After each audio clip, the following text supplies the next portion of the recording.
Tom Boley, Chief Market Strategist here at EarningsBeats.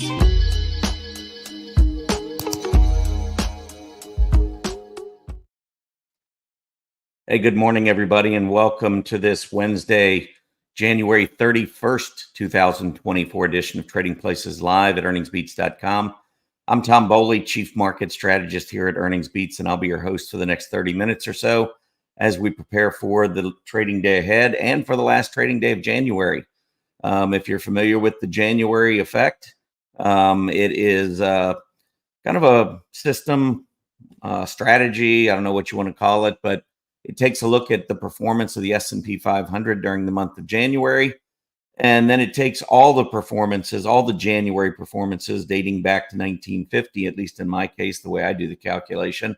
So we go back almost 75 years and we put those Januaries into buckets, 4 different buckets to be exact. And we take a look at, okay, which are the best Januaries, which are the second best quarter of Januaries, third best, fourth best. And then we take a look at the balance of the year's performance to see if there's any correlation. And all I can tell you is that there's been a lot of very, very significant positive correlation between January performance and balance of year performance. The last 2 years have been spot on. We had a bad January in January 2002. And of course, it morphed into the bear market, cyclical bear market. I know the NASDAQ at the end of the year finished very, very close to its lows for the year. The S&P was a little bit higher, but still very, very rough rest of the year. 2023 was the opposite. We saw January absolutely burst higher. S&P 500 had one of its best Januaries ever. What did we do the rest of 2023? Had a very strong balance of the year. So this is it. This is the end of January for 2024. One of the things we're going to do is we're going to talk about this very thing tomorrow. We've got an event scheduled for the January effect. It's going to be for all of our members at EarningsBeats. Great time to take out a 30-day trial if you haven't already to attend that event. Really looking forward to that. Let's see how we finish out January. Some areas, of course, especially financials, starting to pick things up. Energy's come roaring back. So anyway, we'll talk about a lot of those things tomorrow. But just want to let everyone know today is the end of January, and we will have final numbers for January in at today's close.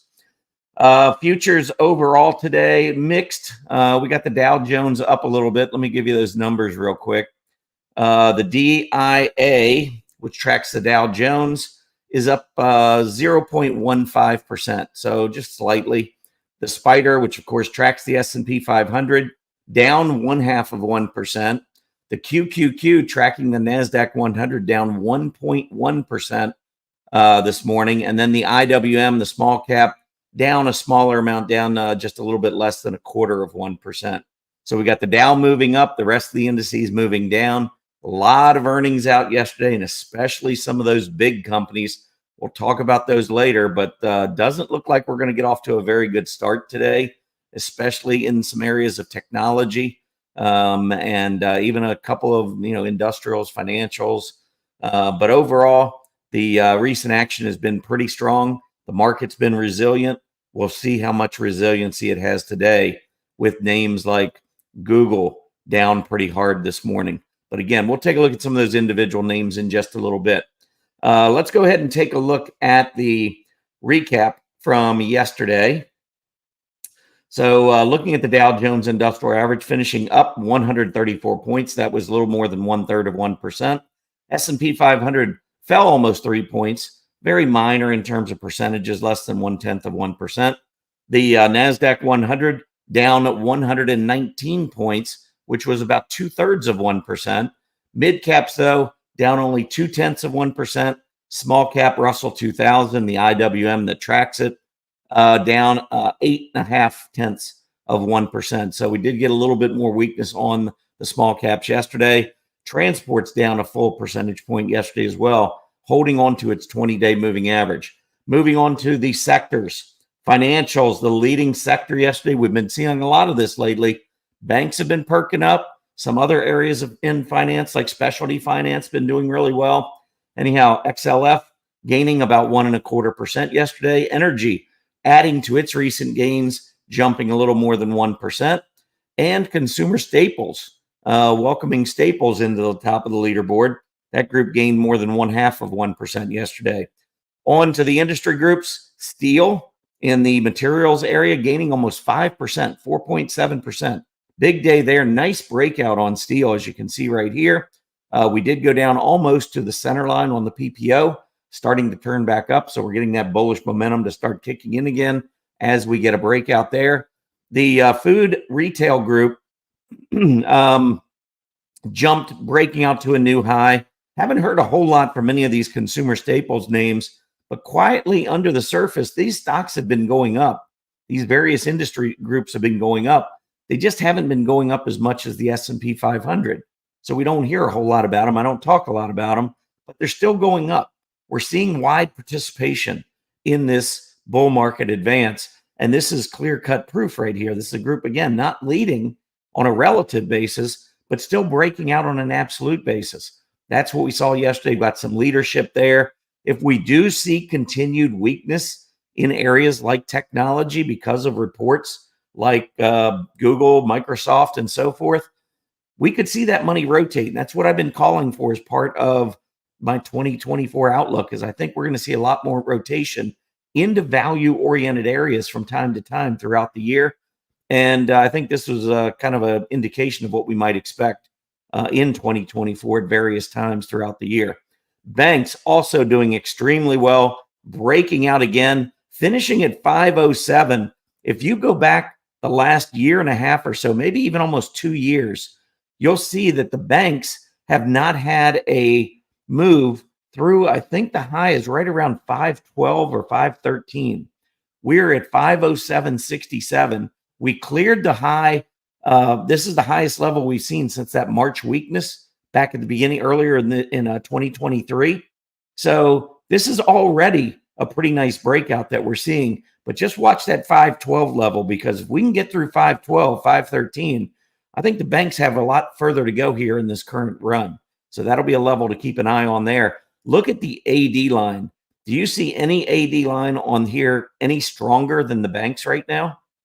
This is a group that's being accumulated. I mentioned that back at Market Vision 2024. This is a group that I really like this year, and it has continued to perform exceptionally well and shows a lot of accumulation taking place as well. Keep an eye on this group. Certainly wouldn't hurt to take a piece or two out of the banking area. I will say that still most of the strength in banks is among the large banks. We saw that especially yesterday. Many of the large banks, Citigroup, Bank of America, JP Morgan, moving higher, while the KRE kind of lagged a little bit. And the KRE is the regional banking ETF. So still seeing more strength among the larger companies, but money clearly flowing into that banking area. All right, moving on, I do want to show you the sector summary here. This goes back year to date. Look at financials creeping up into the third spot now, not far behind technology, and may pass the group today, depending or based on pre-market. I would say there's a decent chance we're going to see financials passing technology today. That would be an interesting development as financials move into that number 2 spot and only have communication services ahead. And based on the way Google is trading this morning, financials may get close to communication services as well. Anyway, financials been climbing that sector leaderboard here of late, and looks to me like we'll probably continue to do so today and maybe throughout the next few weeks. Moving on to the 10-year Treasury yield. Let's get an update there. We do have economic reports out today.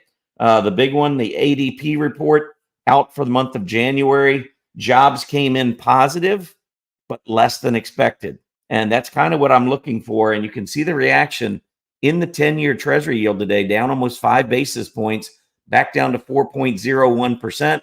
If you were looking at this maybe as some sort of a trend line back to the upside, that trend line's been broken. This is the second day in a row now that we're trading down below the 20-day and the 50-day moving average. So it looks like this push back up to the 50-day moving average was nothing more than that. And we're now rolling back over again. And the numbers, like I said, on the ADP employment report, pretty nice in terms of what the Fed may be looking at. And by the way, the Fed comes through with its policy statement today at 2 p.m. So this is the second day of the Fed's meeting. We'll get that policy statement out at 2 p.m. this afternoon. and we'll see what they have to say. But today's ADP employment report came in at 107,000 jobs. Consensus was 145,000. So positive, but less than what we were expecting. That keeps the brakes on rate hikes from the Fed and probably continues to move them more and more into maybe dovish speak as we move forward. Also, the December ADP employment report, jobs were revised lower from 164,000 to 158,000. So really a win-win there in terms of jobs coming in a little bit below expectations, but still positive, kind of in line with maybe that soft landing that the Fed seems to be orchestrating fairly well so far. I think more and more economists now are getting on board with that whole soft landing concept. GDP just started, we just had that report out, was a little bit hotter than expected. So the economy's still doing okay despite all of the rate hikes that the Fed put in place over the last couple of years. So for those thinking, or I've always said, don't fight the Fed, now you have recent memories. You can fight the Fed. The Fed can be fought, and you can win by fighting the Fed. Anyhow, that's it for the economic reports. Actually, we have the Chicago PMI, I think, coming out a little bit later this morning. Of course, the big jobs report is on Friday. We have the non-farm payrolls coming out Friday morning at 8:30 a.m. Eastern, and that's what a lot of traders will be looking at. I have a feeling the Fed already has those numbers. I would think that just about anything would be at their disposal as they make a big decision. I expect, like just about everyone else, they're not going to change interest rates. But what they say about interest rates is really important. The timing, the number. If you recall, the last meeting, they increased the number of expected rate cuts that they're looking for in 2024. What are they going to say about those? Are they still on board with that? Or are they going to increase them? They're going to go back to what they were before and just say maybe a couple? Very interesting to see what they have to say. Also, what is their outlook on inflation? It's been coming down, but they keep saying, hey, we're watching inflation. We're watching inflation. We haven't beaten it yet. So those are a couple things maybe to be thinking about as the Fed speaks at 2 p.m. today. And of course, we'll be watching for the market reaction, both the bond market and the stock market. My gut feeling is that it's going to be good news for both. But the volatility after a Fed announcement can be extreme. It also can be a lot of head fakes right after the meeting. You can see that the S&P 500, make a big move up, then a big move down, then a big move up. And the big question is, where do we finish in that final hour? Is this something that the market is viewing as a positive for stocks? Or is it something that may be viewed as a negative? Or is it just, hey, we've already built all of it in? I mean, we've had such a huge run to the upside. Is it just time for the market to take a break? All of that, we may get a little bit, at least a few more clues this afternoon after the Fed meets. All right, moving on.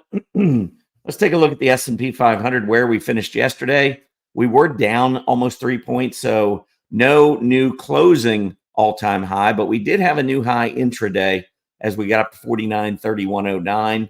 That is now the next level. At least I think that was higher than the previous day, but let me double check that. Prior day high was 49.2931. And so yesterday it was 49.3109. So now we have a new high that we have to take a look at. And at least based on futures, it doesn't look like we'll be testing that level, at least not at the very open this morning. Moving on to the NASDAQ 100. Not a great day yesterday, but not a horrible day. You might say down 119 points. That's a horrible day. Well, not really. I mean, down 0.2% after the move we've had to the upside. I think it's still just kind of giving this whole picture kind of a look of consolidation. Not really going that far. I mean, and what we are doing to the upside a lot of times, at least over the last week and a half, has been at the opening bell. And then we struggle to really do much with it after that. Yesterday, or the day before yesterday, which was Monday, we had a nice candle, finishing with a nice hollow candle, moving up from open to close. We hadn't seen one of those probably in nearly 2 weeks. So it was nice to see that. But yesterday, we kind of did the opposite. opening near the high of the day, closing near the low of the day. So it's just this back and forth that I'm feeling right now in the NASDAQ 100. So short term, I still think we're bullish. And the NASDAQ is trying to rid itself of this negative divergence, struggling to do so. And with some of the earnings that we'll talk about in a few minutes, probably going to be a little tougher today, at least at the opening bell. So we'll see whether or not that resiliency by the bulls comes through again. Do we buy these beaten down, some of these beaten down tech names, communication services names, stocks that have been leading this rally to the upside that are now being tested? Do they come back again? That's going to be an interesting question, a very interesting answer, which we'll get later today. And then we'll kind of go from there. But with the Fed on deck, you can see there's certainly the recipe out there, at least for some fireworks this afternoon. IWM still trending up above its 20-day moving average. I really didn't like those 4 candles. I mean, I like the pattern that we're in, but anytime you have 4 days in a row where you're closing below the open, doesn't make you feel great. If there was one positive, it's that every one of these closes was above the rising 20-day EMA.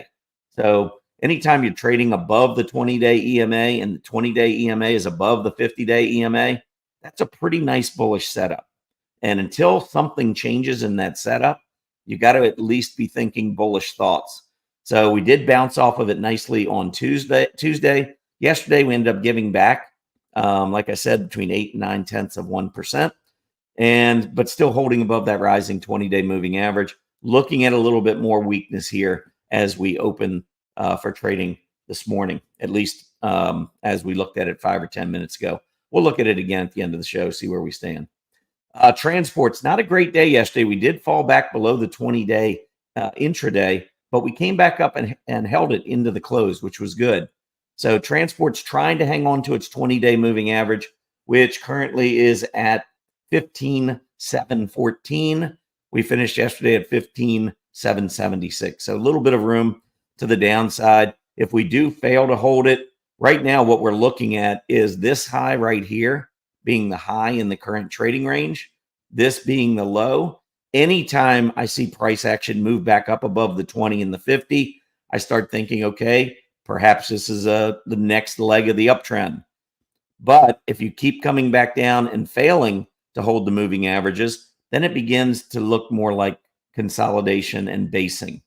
And so just wanted to point out the highs and the lows of what could be a longer term sideways move, which would still be bullish off of an uptrend. The only thing that would be bearish at this point from a price standpoint on the transports would be a move back down and close below 15.2. So I think we're okay with transports going sideways. Don't want to see a breakdown though. 15.2, that would be a big number to keep an eye on. And to the upside, if we can break through 16.2, likely takes us back to challenge that July high above 16.6. All right, moving on to the chart of the day. I do want to mention to everyone before we get into the chart of the day that we have our live trading room every Wednesday morning, 10 a.m. Last Wednesday, if you were there, we actually traded one of the stocks that had just reported earnings and able to make a little bit of money on it. We got a lot more earnings today that we're going to go over. Maybe give us some opportunities there as well. Some of these stocks, some of these technology names that are down at the open, if they've beaten top and bottom lines, which is good news, a lot of times these opening moves to the downside can simply be nothing more than a sell on the news kind of a thing. And sometimes you just turn right back to the upside. So if you're a more aggressive trader, that's a strategy that you can look at. Companies that come out with good news, bad reactions, check out their intraday charts. And when you start to see a little bit of a turn back to the upside, might be an opportunity to get a little bit in terms of trading profits. But we'll be going over all that at 10 a.m. If you are not currently an EarningsBeats member, you can join 30-day free trial. And if you do a 30-day free trial, you get the next 5 Wednesdays live trading rooms, all as part of that free trial. So definitely check that out. Would love to have you come on board. We also have that January effect session tomorrow after the close to talk about what January did and what that might mean for us throughout the balance of the year. All right, let's keep moving down here. Again, if you're new to Earnings Beats, we've got a free newsletter, our Earnings Beats Digest. Literally tens of thousands have joined us. It's a very easy newsletter. Monday, Wednesday, Friday, 2 paragraphs and a chart. That's it. 2 paragraphs and a chart. Try to make it simple. Try to send it out before the market opens so that you can take a look at it and digest it before we get the opening bell. Sometimes it's something that might be a trading opportunity. Of course, that's completely up to you. We are not registered investment advisors. We do not recommend, we do not advise, because we're not licensed to do so. You have to be a registered investment advisor. What we do is we educate. We provide guidance based on what we're seeing in the market. We educate, we do research. That's what Earnings Beats is all about. And I think the Earnings Beats Digest is a great way to at least absorb some of what we do at Earnings Beats. Get a feel for what we do. We have a lot of folks that go through the Earnings Beats Digest and see, get a feel for what we do and then become members. You can move right from the free EB Digest into a free 30-day trial of our full service. So it's an opportunity really to experience, kick the tires of what we do at Earnings Beats, and then go from there, see if we fit your style. But let's take a look at the chart of the day, because this is what I gave everyone yesterday. I gave this morning. It was in this morning's EB Digest. Trade desk. Now, you can see it's in a downtrend. Hopefully you can see it's in a downtrend. If you need help seeing a downtrend, I'll even annotate it for you really quick. But I think it's pretty clear, pretty easy to see that we've got, downtrend right there. What I try to do is to connect tops or bottoms and drag the line down to see if I can connect, and I can. This is a nice channel that we are in. So clearly we're in a channel. We need to get through this 73 level. Now, in the EB Digest, I didn't provide this chart. I didn't provide the technicals. What I provided was seasonality, because if we are to break out of this channel, and maybe you wait for that to see if we can break through about 73, 74. We're sitting at 69 right now. If we do, I just want to point out that if you go to the seasonality chart on Trade Desk, this company became public back in September of 2016. And if you drag seasonality back, take a look at what has happened during the month of February. It's January 31st today. Trade Desk has gone up every single February since it became a public company. And its average has been 20% per January. Now, there are a couple big per February, I should say. And there have been a couple big Februaries in here. But if you take this back, you can kind of see, if you take back 1 year. So, of course, it hasn't done anything in February 2024, right? It hasn't started yet. But you can take this back and look at each year. So in 2023, we went up 10%. Go back another year. 2022, we went up 23%. In 2021, we went up 5%. In 2020, we went up 6.7%. In 2019, we went up 38%. 2018, we went up 16%. 2017, we went up 42%. And then, of course, we didn't start until September 2016. So there was no February there. But pretty interesting Februaries that Trade Desk seems to enjoy. And if you go back to that chart that I just showed you, the annotation and that trend, the channel that it's in, it can't have a good February this month. It is going to finish lower unless it breaks the channel. So breaking back above 73 or 74 might be an indication that this February strength is underway once again. Or if you just want to follow seasonality, I like to follow technicals first, seasonality second. But if you just like the fact that it's gone up every year, and its worst year was going up 5%, which would be in this case $3.50. That's completely up to you. But just wanted to point out, I love to follow seasonality. I use it as a secondary indicator, not as my primary indicator. I don't look at that seasonality chart and then go load up on Trade Desk, because actually there was one probably a year or so ago. I remember doing a seasonality on a stock, and it had gone up, I think, 14. It had been public 14 years, and it was up every single month. I don't remember what month it was. It had been up 14 years in a row. And of course, I mentioned it as one of the best seasonal stocks, and it promptly went down for the first time in its history. So we have to respect the technical downtrend that Trade Desk is in. But isn't it good knowledge to know that, hey, we've got the possibility here of another strong February? If we break this downtrend, let's not forget that seasonality is really strong in the month of February for Trade Desk. Anyhow, that was the chart of the day. That's the types of things that we like to do with the chart of the day. So again, if you're not already an EB Digest member, why not get that kind of information for free? Monday, Wednesday, and Friday, it comes out. Name and an email address is all you need. No credit card required for our free service. Now, our 30-day full service, 30-day trial, it's free, but you do have to give a credit card. We can't get you set up in our system without a credit card number. All right, let's move on to earnings, because earnings are starting to accelerate, and we're starting to get some big numbers, our big companies reporting. Microsoft reports yesterday, and right now it's down $2, which is down 0.5%. Considering how much it ran, no big deal there, right? But Google, I pointed out, hasn't really looked good relative to the internet group. It was down near a 52-week low relative to the internet peers. And so I'm not surprised when we see a reaction like this where we're down 5.7%. These are the type of companies that I would not hold into earnings, companies that are not showing relative strength. Wall Street goes out, talks to Google management, talks to the management of all these different internet companies. You have to ask yourself, why is Google underperforming going into its earnings report? Doesn't mean that it can't have a good report. It could just be maybe management didn't give Wall Street, all these Wall Street firms the better, the good news that they're going to be reporting. Maybe they're just kind of holding it. They don't want to share it. Who knows? Management teams can do what they want.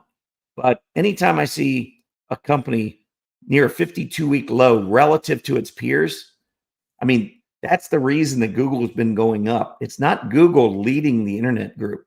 It's the internet group leading Google. And so, again, not surprised by the big drop there. Let's take a look at what AMD reported. And right now down 4%. I don't think that's necessarily a bad thing, to be honest, on AMD. I mean, the 20-day moving average comes in at looks like roughly 162. And so we're looking to open maybe at 165. The stock was just 185 4 days ago. Now we're coming down very close to the 20-day, which tends to hold on these big advances. So right now, AMD trading just $3 above its 20-day EMA, and market's opening in just a couple minutes. Give you a couple more of these. Manhattan, this is a software. This is actually in one of our portfolios, and we have not had a whole lot of luck so far this earnings season in terms of some of the companies that have reported that are in our portfolios. Finally, we got one going our way. Manhattan up 11.7%, looking good at $250, way above any of the recent highs. So we're getting a nice breakout there. Let's keep going. UPS, not a good report. Actually, it's gotten better off of last night. Or actually, I think UPS may have reported in the morning. That's what happened. It went down yesterday. So we're going to skip this one. Starbucks, though, reported after the bell yesterday.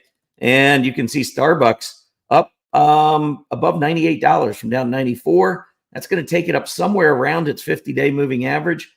Getting up through this reaction high, I believe closing today above 99 would be a kind of the start of maybe something much better for Starbucks. But if we can't get through 99 and we start to roll back down, have a big filled candle today, a filled black candle, that would not be a great look on the chart. And maybe that would set us back down to move back toward the low 90s. Maybe it'll be one more time. Maybe we don't get all the way back down there. I don't know. But we are at least getting a positive report on Starbucks. Boeing came out with its numbers, and I think that one might have been. No, that one's this morning. That one's this morning. They actually beat. They were expected to lose 72 cents, and they only lost 47 cents. So at least positive news there. And you can see up $5 as we head toward the opening bell. Taking a look at the overall indices again, let's just go out and see if we've got the dashboard showing where we are. Yeah, we're showing the Dow up 39 today, S&P down 27, NASDAQ down 118, small caps down 3, small cap S&P 600 small cap. So on a percentage basis, obviously the Dow is your leader so far. You've got the S&P down more than 0.5%. Interestingly, the VIX is down today, even though we're starting off in negative territory on the S&P 500. So I don't know. We'll have to kind of watch and monitor that. The VIX has been moving up a little bit, but I think part of that has to do with the fact that the Fed is coming closer and closer, and we always know volatility can pick up. So I think that's why we're seeing options being priced a little higher, and that's why the VIX goes up and down, by the way. It's the S&P 500 near-term options and the premiums that are associated with those options. That's what the VIX is calculated based on. So anytime market makers believe we're going to have increased volatility, it's reflected in the premiums on those S&P 500 options. So it makes it more expensive for options traders because volatility could pick up. And if you're going to have bigger gains potentially, then you have to pay more for it, which is why those option premiums are higher. So that's essentially what we're looking at when we're looking at the VIX. So normally, when we go down, the volatility increases, which is why the VIX tends to go up when the S&P goes down. In this case, though, S&P we're seeing is down, but the VIX is down. So not sure if it means anything or not, but at least for now, showing a little bit of maybe, I don't know, at least short-term tendency to go down with the S&P. I don't know if that sticks all day or not, but we'll see as we look throughout the day. All right, I think that is it for me today. Remember, in about 30 minutes, 28 minutes to be exact, we will start our live trading room.